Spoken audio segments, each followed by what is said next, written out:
नमस्ते नमस्ते नमस्ते नमस्ते तपाईहरुको फेभरेट कलर कुन हो? रङ नीलो।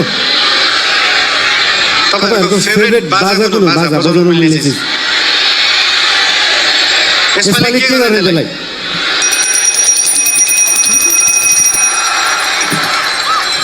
अघि प्लेनबाट ल्यान्डिङ गर्दा एउटा कुरा नोटिस गरिरहेको थिएँ। यहाँनिर चितवनमा छतमाथि चाहिँ यस्तो जस्ता राख्ने चलन रहेछ है। सबका सब नीलो जिस्काउनलाई राखेको जस्तो। कसलाई जिस्काउनु भएको त्यसरी? त्यो नीलो छानाले चाहिँ त्यो छतलाई मक्किनबाट जोगाउँदो रहेछ क्या, राष्ट्रिय स्वतन्त्र पार्टी जस्तै।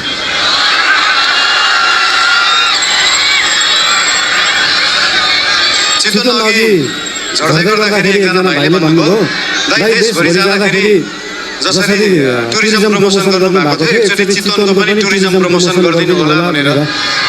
मैले भने मेसीलाई फुटबल खेल्न सिकाउनु पर्छ,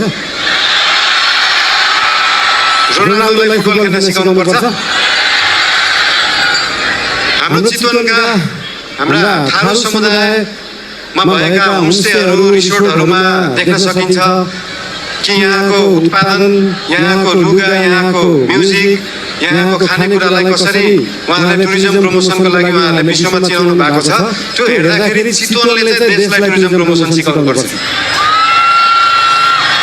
घरमा खाने आफ्नो लोकल खाना, आफ्नो लोकल परिकार घरमा खाने, त्यो लोकल परिकारलाई एउटा इन्टरनेसनल क्युजाइनको रूपमा उहाँहरूले प्रस्तुत गर्न सक्नु भएको छ। त्यो पुरै देशले सिक्न जरुरी छ। सिकाउने त चितवनवासीले पुरै विश्वलाई टुरिज्म प्रमोसन।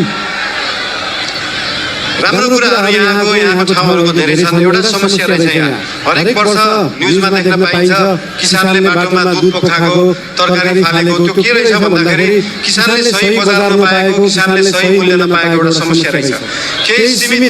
केही सीमित बिचौलिया, केही सीमित नेताहरूको एउटा सिन्डिकेटले गर्दाखेरि पारी जुन अनुदानले कृषि हुन्छ त्यो सस्तो जस्तो देखिन्छ।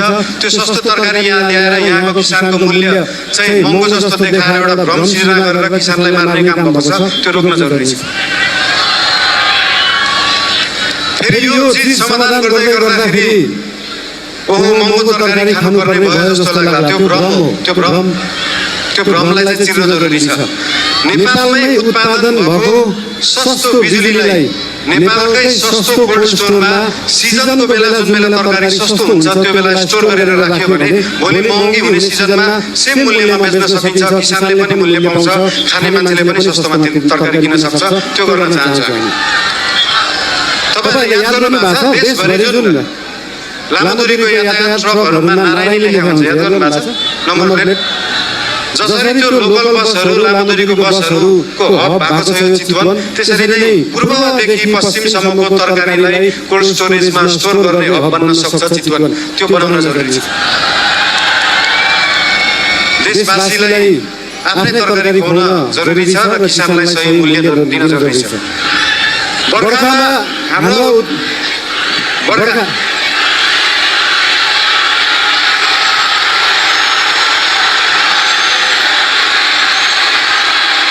I love you.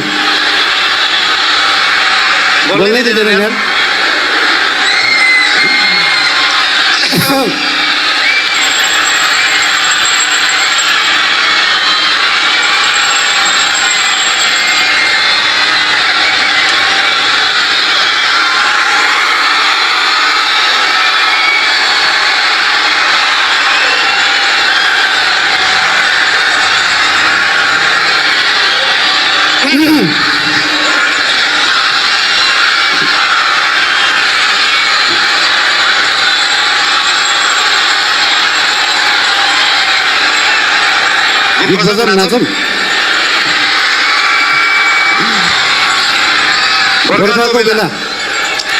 बर्खाको बेला नेपालमा उत्पादन भएको बिजुली खेर गइरहेको हुन्छ। सुक्खामा हामीसँग आफै बिजुली हुँदैन, तर त्यो बिजुली स्टोर गर्ने ब्याट्री त छैन जस्तो लाग्छ हामीलाई। तर छ हाम्रो देशमा उत्पादन भएको सस्तो बिजुली बेचेर देश धनी बन्दैन, त्यसलाई प्रयोग गरेर त्यसलाई स्टोर गरेर बन्छ र त्यो स्टोर गर्ने ब्याट्री हो मल कारखाना, डाटा सेन्टर, कोल्ड स्टोरेजहरू, त्यस्तो ब्याट्रीहरू बनाउन जरुरी छ आफ्नो बिजुली थामेर राख्नलाई।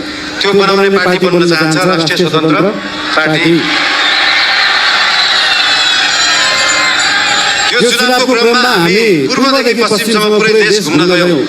लगभग 7-8 हजार किलोमिटर हिँडियो होला देश बुझ्नलाई। सबै लगभग 45-50 वटा जिल्ला घुमियो होला।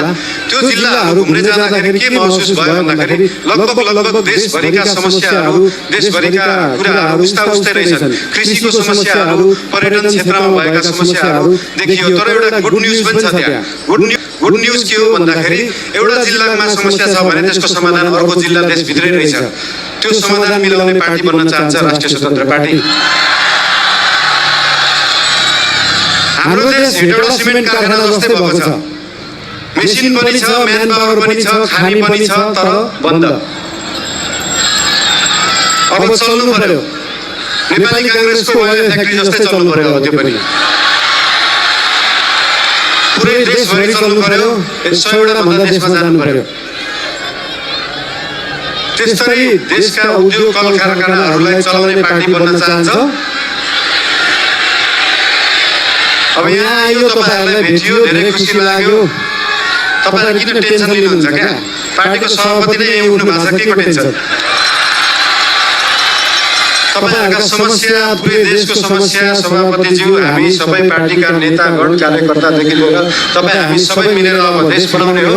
र आज यो हाम्रो सभामा तपाईहरुलाई भेटेर ज्यादै खुसी लागेको कुरा तपाईहरुले पनि भनिसक्नु भएको छ। धेरै बोल्न चाहिन, धेरै धेरै माया। तपाईहरुको जय होस्, देशको जय होस्।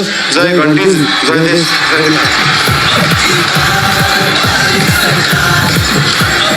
धन्यवाद। राष्ट्रिय स्वतन्त्र पार्टी का